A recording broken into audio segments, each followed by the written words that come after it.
बरदरान मिल्लत इस्लामी अस्सलामु अलैकुम व रहमतुल्लाहि व बरकातुहू।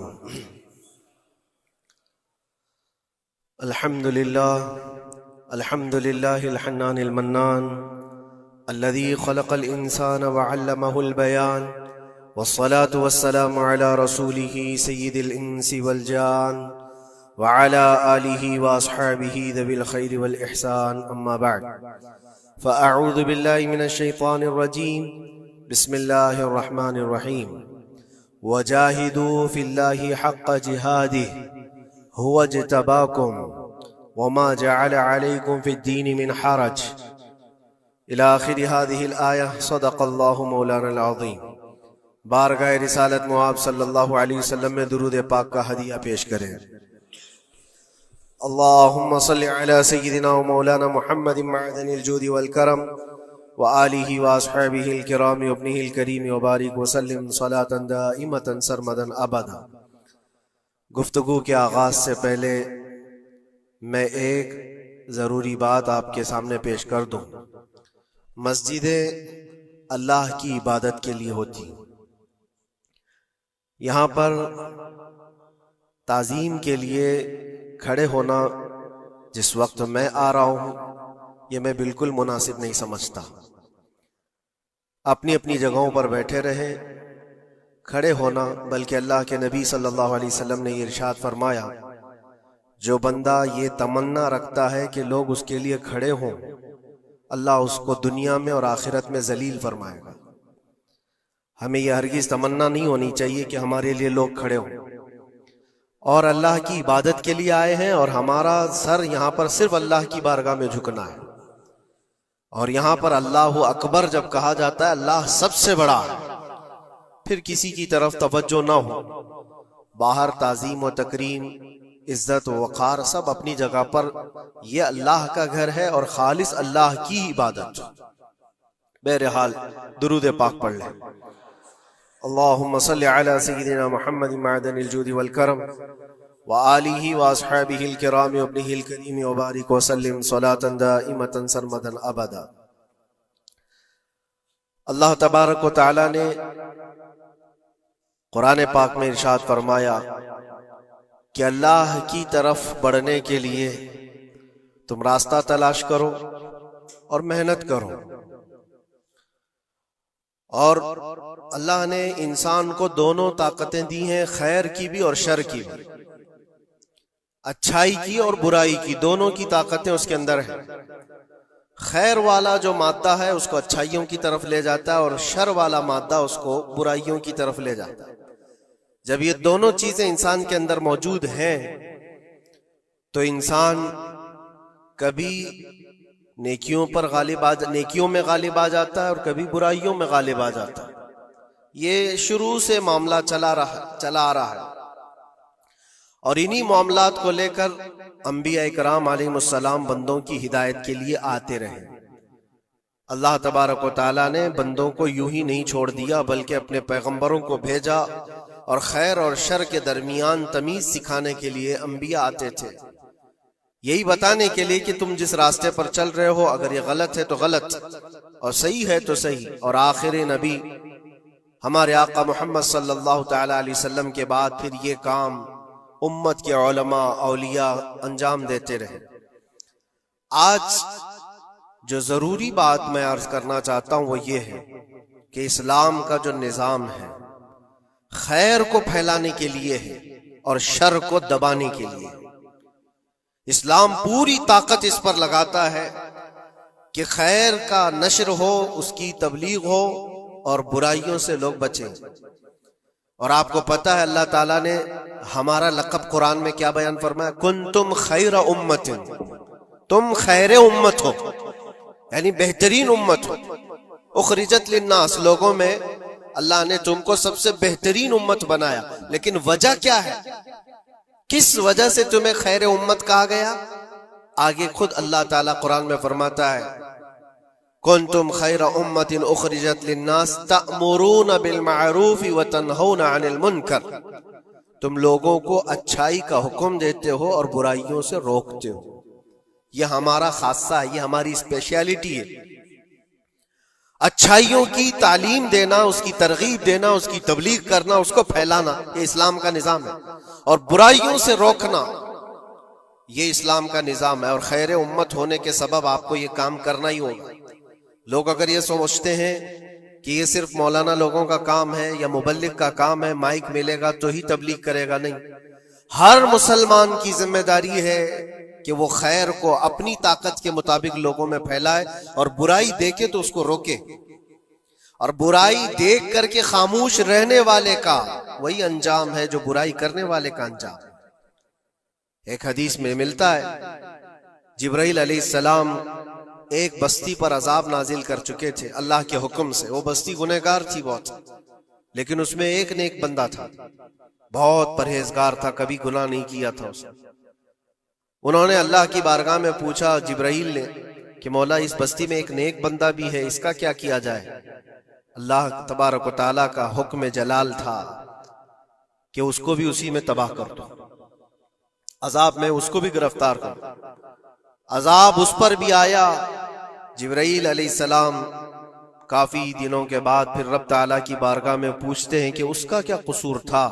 वो तो तेरा इबादत गुजार बंदा था, नेकोकार था, गुनहगारों पर अजाब आया, लेकिन इस पर क्यों आया? अल्लाह ने फरमाया, वो नेक तो था, लेकिन उसकी आंखों के सामने बुराइयां होती तो इसको कुछ फर्क नहीं पड़ता था, ये देखता और खामोश रह जाता था। तो गुनाह करने वालों का और बुराइयों का अड्डा सजाने वालों का जो अंजाम है, वो देखकर खामोश रजामंदी रखने वालों का भी वही अंजाम होगा।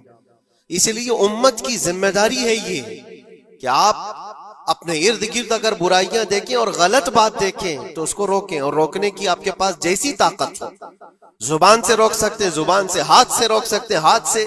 ये दोनों की ताकत नहीं है तो दिल में बुरा जानकर उस जगह से उठ जाओ, उस जगह का बायकाट करो।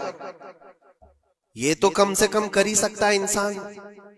हो सकता है आज के दौर में हाथ का इस्तेमाल तुम्हारे लिए बहुत मुसीबत बन जाए, तुम्हारा उसके ऊपर हुक्म नहीं चलता हो, जुबान का इस्तेमाल नहीं कर सकते हो, मजबूर हो, तो इसमें क्या मजबूरी है कि अपने दिल से बुरा जान करके उठो। और ये भी नहीं करता तो समझ लो कि ईमान का आखिरी हिस्सा भी उसके दिल से चला गया। ईमान जिसके पास थोड़ा सा भी बाकी है, वो बुराइयों को देख करके वो बरंगेख्ता होगा, उसकी तबीयत बुराइयों को देख करके मानने को कभी तैयार नहीं होगी। इसलिए खैर उम्मत का जो स्टेटस है उसको मेंटेन करना जरूरी है।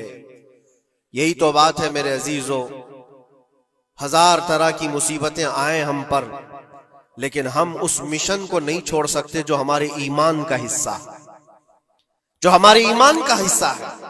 हमें जो बुराई नजर आएगी उस पर बोलना हम पर वाजिब है, और उस पर भी खामोश और मसलहत की और हिकमत की बात करके उसके बहाने से गोशा नशीन हो जाना, ये उम्मत की जिम्मेदारी नहीं है। ये तो रास्ता तलाश करने और बहाने की बनाने की एक सोच है। बाकी हर आलिम दीन हो, हर मोमिन हो, बुराई को देखे तो उसका इजहार करे और लोगों को रोकने की कोशिश करे। एक बात और मैं बताऊं, मुआशरे में कुछ सूदखोर हैं, कुछ शराबी, और उनके मुतालिक ऐसा है कि वो अच्छा असर और रसूख रखते हैं। हमारे इलाके में एक मर्तबा ऐसा हुआ था कि मुझे एक जगह तकरीर के लिए बुलाया गया और कहा गया पहले ही से कि यहाँ पर सूद का कारोबार ज्यादा चलता है, आप इस पर बराए करम कुछ न बोलें, क्योंकि हमारे मोहल्ले के बड़े बड़े जिम्मेदार लोग जो हैं वो सब इस कारोबार में मसरूफ हैं। आप सूद पर कुछ न बोलें, बाकी आपकी हर तकरीर सुनने को तैयार है। मैंने उस दिन कसम खा ली, पूरा 1 घंटा सूद पर ही मैंने बयान किया। नहीं बुलाना इसके बाद ना बुलाओ, लेकिन हम समझौता इस बात पर नहीं करते कि तुम्हारी तबीयत देख करके बात करें, हम रसूलुल्लाह की शरीयत देख कर बात करें। एक आलिम दीन का यह हक है कि वो बुराई को देखे तो उसका इजहार करके मना करे। मुखालिफत होगी, हमें पता है, बुराइयां करने वाले करेंगे, लेकिन यहां पर एक बात मुझे याद आती है, इस बज़्म में मकसूद है इस्लाह मफासिद। नश्तर जो लगाता है वो दुश्मन नहीं होता। डॉक्टर तुम्हारी फोड़ी को अगर काटता है चाकू से तो वो कातिल नहीं है, वो किलर नहीं है। वो तुम्हारे जिस्म से फोड़ी को काट रहा है, वो नासूर को निकाल रहा है। तुम्हारे अंदर बुराई को अगर हम रोक रहे हैं, बुरा थोड़ी देर के लिए लगेगा। इसीलिए मैं अक्सर एक जुमला कहता हूं, बुखार की दवा कड़वी होती है, निगल लो तो फायदा है।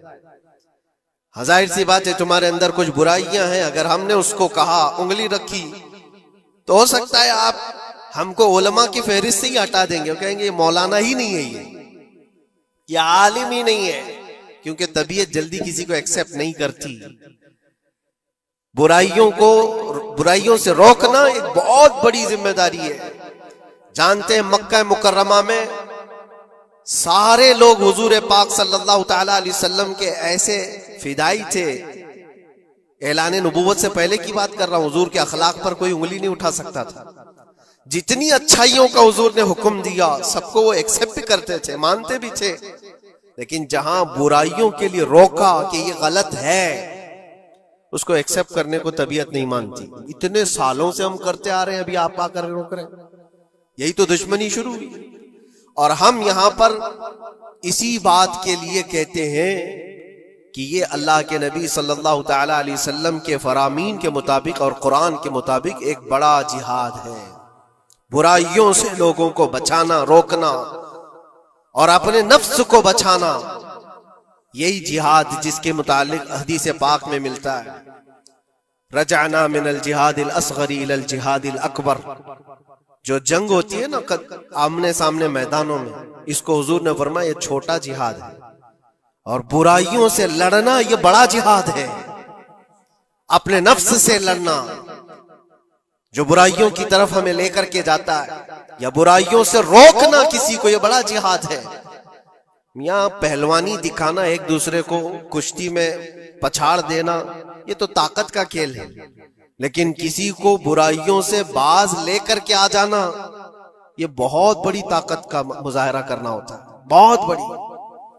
अगर तुम्हारी जुबान से कोई बच गया बुराइयों से, तो समझ लो कि तुमने उसके साथ एक बहुत बड़ा कार्य खैर किया है। अल्लाह के नबी सल्लल्लाहु अलैहि वसल्लम फरमाते हैं हजरत अली से, या अली लअन यहदियल्लाहु बिका रजुलन खैरुल लक मिनद दुनिया व मा फीहा। ऐ अली, तुम्हारे जरिए से अगर एक आदमी भी सीधे रास्ते पर आया तो पूरी दुनिया कमाने से बेहतर है, तुम्हारे पूरी दुनिया से बेहतर है।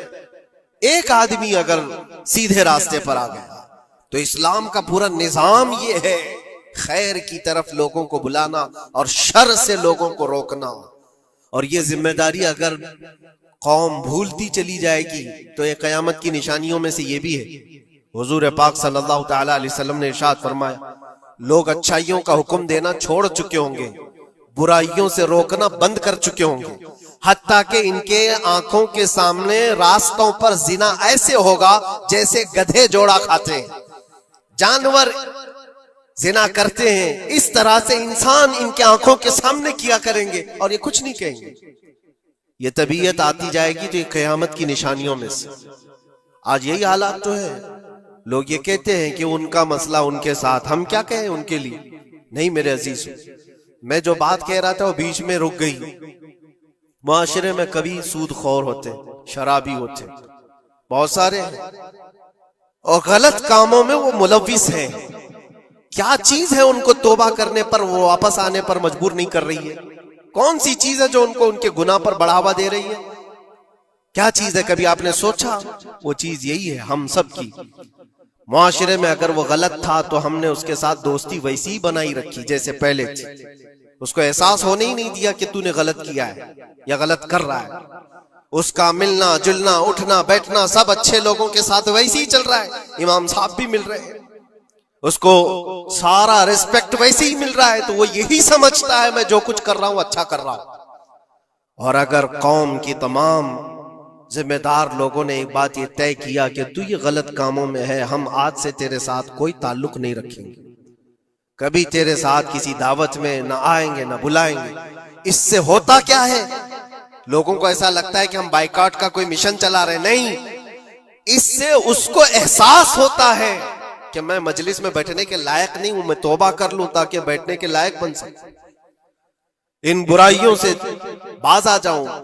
और तुम्हारे मिलन जुलन की वजह से ये सारे आज लोग पहले छुप करके करते थे, आज ओपनली ये सारे काम करने लगे। लोग जो है पहले डरते थे कि कौम में लोगों को पता चल जाए मेरा धंधा क्या है तो पता नहीं मेरे साथ लोग कैसा सुलूक करेंगे। आज वो निडर है, शेर है, कुछ नहीं होता।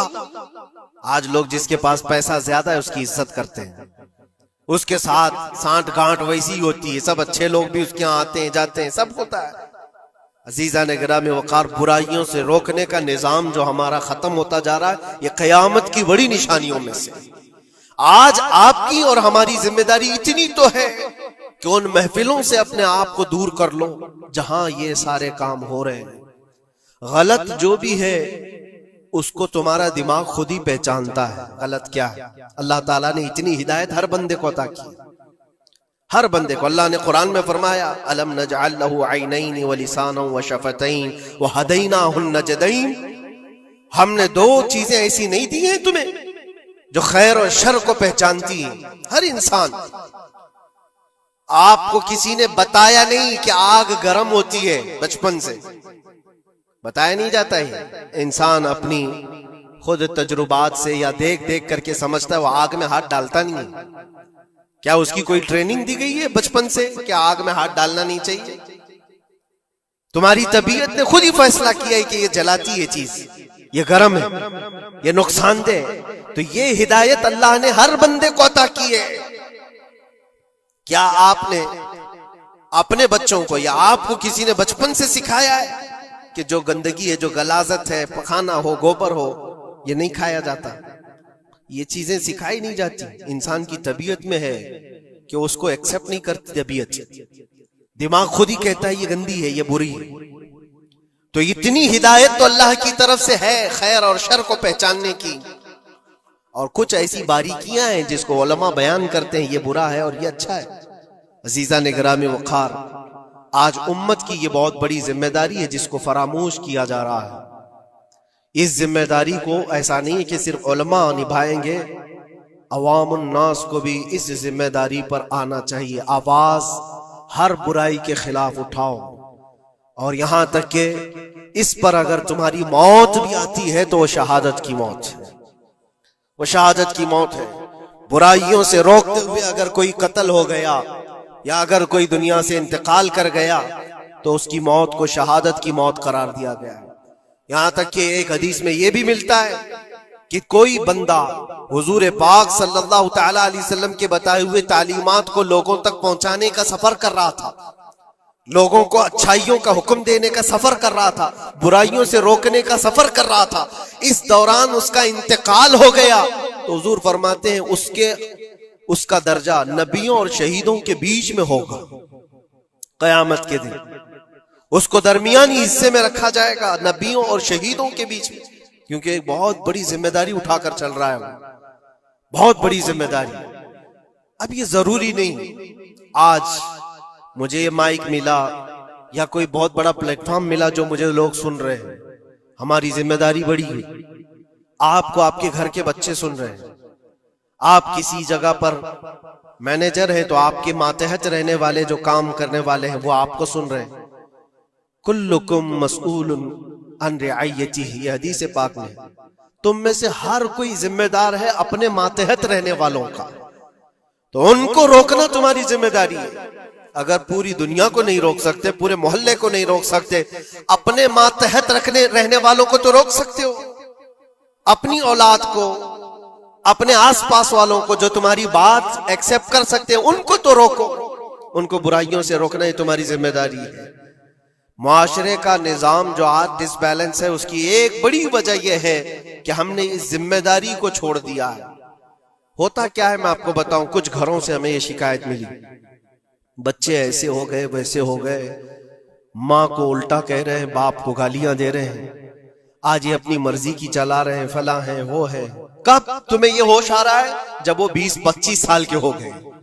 20-25 साल से तुम सिर्फ और सिर्फ उनको वॉच करते रहे, देखते रहे, और जब बिगाड़ आ गई तब आपको ख्याल आया कि ये बिगड़े हुए हैं। ऐसा है मेरे अजीजों, आपने अपनी जिम्मेदारी का एहसास करना है उस वक्त से जब बच्चा होश के आंख खोल रहा है, और हर जमाने में उसके साथ आप अच्छाई का हुक्म देना और बुराई से रोकना, ये इंतजाम करते रहो। ये मत सोचो मेरा बच्चा बहुत अच्छा है, कभी आंख उठा करके नहीं देखता किसी, तो अच्छा है, लेकिन उसको अच्छे को भी नसीहत की जरूरत है। इंसान की तबीयत है। मैं आपको बताऊं, इस कायनात में सबसे अच्छे लोग कौन थे? सबसे अच्छे वो रसूलुल्लाह के सहाबा। उनसे अच्छे कोई है? और ये मिलता है, बुजुर्गों ने फरमाया क़यामत तक जो सबसे अच्छे पैदा होने वाले थे, अल्लाह ने उनको चुन करके रसूलुल्लाह का सहाबी बनाया। सबसे अच्छे लोग थे वो, सबसे अच्छे। लेकिन उन सबसे अच्छे लोगों को भी रसूल पाक सल्लल्लाहु अलैहि वसल्लम 8 दिन से ज्यादा गैप नहीं देते थे, उनको नसीहत करते रहते। जो दुनिया के सबसे अच्छे लोग हैं उनको नसीहत की जरूरत है, तो इस बिगड़े हुए दौर में हम सबको कितनी जरूरत है। वो सिर्फ आपको नहीं, मुझे भी जरूरत है। हम भी ढूंढने के लिए निकलते हैं किसी मशाइख के पास, बैठे वहां पर उनकी नसीहतें हमारे दिल पर असर करें। अज़ीज़ान गिरामी वक़ार, इस जिम्मेदारी से आप कभी अपने आप को सुबुकदोश मत करना। 8 दिन के लिए भी नहीं, अपने मातहत जो है कोई ना कोई चीजें उनको अच्छाइयों का हुक्म देते रहे। इसका असर यह होगा कि अल्लाह की बारगाह में कल आपकी पकड़ नहीं होगी, आपने अपनी जिम्मेदारी पूरी की। वरना क़यामत के दिन ये तुम्हारे नीचे रहने वाले खुद तुम्हारे खिलाफ मुकदमा करेंगे, यहां तक कि